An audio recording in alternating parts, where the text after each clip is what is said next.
like I said, I warned, the whole ADC structure is being packaged for the former Vice President Atiku Abubakar. And since I started warning people about what's happening, we can see what's happening within the coalition. Someone like Mr. Peter Obi now understands that that whole coalition was packaged for Atiku Abubakar.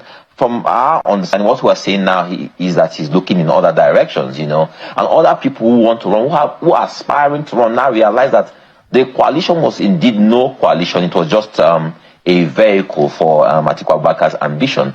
And Peter Obi dumps ADC. Atiku blocks him again. 2027 election shock. Breaking news. My people, Nigeria's opposition camp has entered a fresh storm. Reports reaching us say that Peter Obi, the 2023 Labour Party presidential candidate, is set to dump the African Democratic Congress ADC coalition. This comes after weeks of political tension, with former Vice President Atiku Abubakar refusing to step down and insisting he will personally contest the 2027 election under ADC. For Obi, this is a deja vu. In 2022, he walked out of PDP when Atiku allegedly bought the delegates with dollars. Today, it looks like history is repeating itself. Atiku is again cornering the structure, and Obi says he cannot remain in a process he believes is money-driven. But this is bigger than just Atiku and Obi.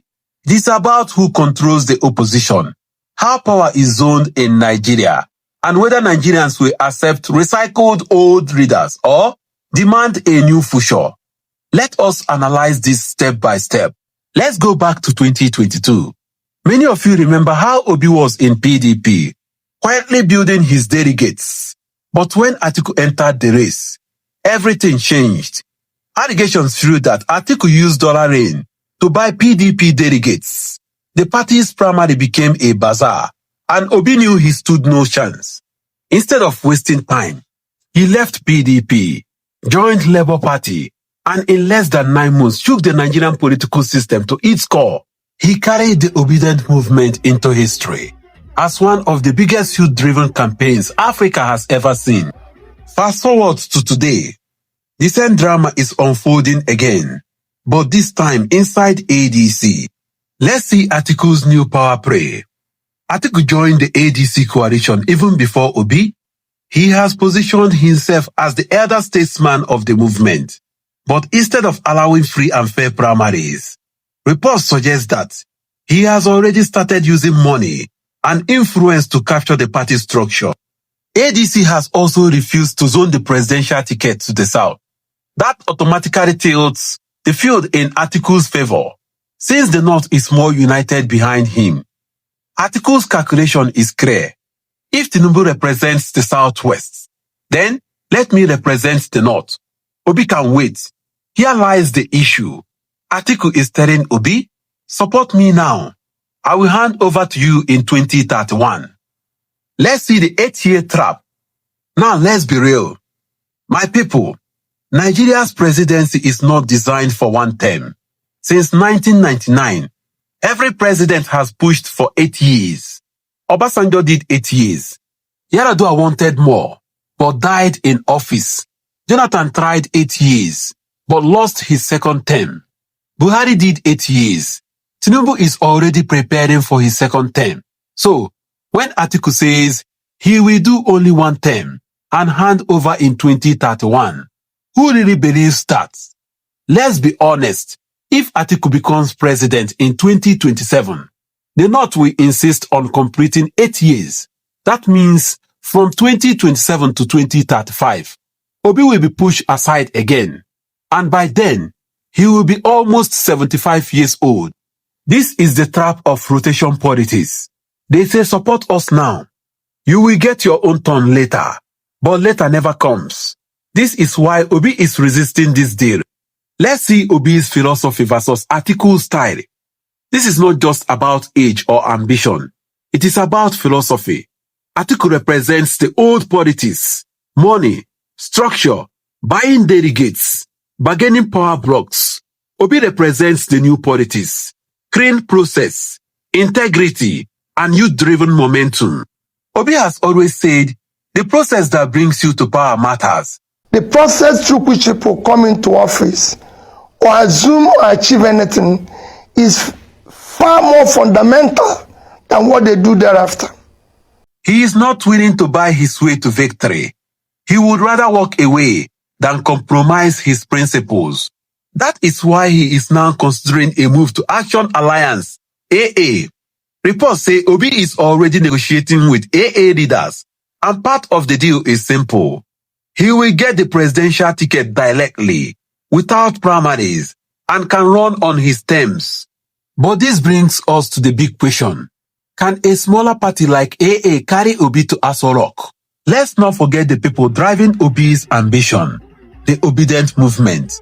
These are youths, professionals, traders, everyday Nigerians who see Obi as the only leader who speaks their language of accountability and hope. For them, the idea of Obi becoming Atiku's second fiddle is a total betrayal.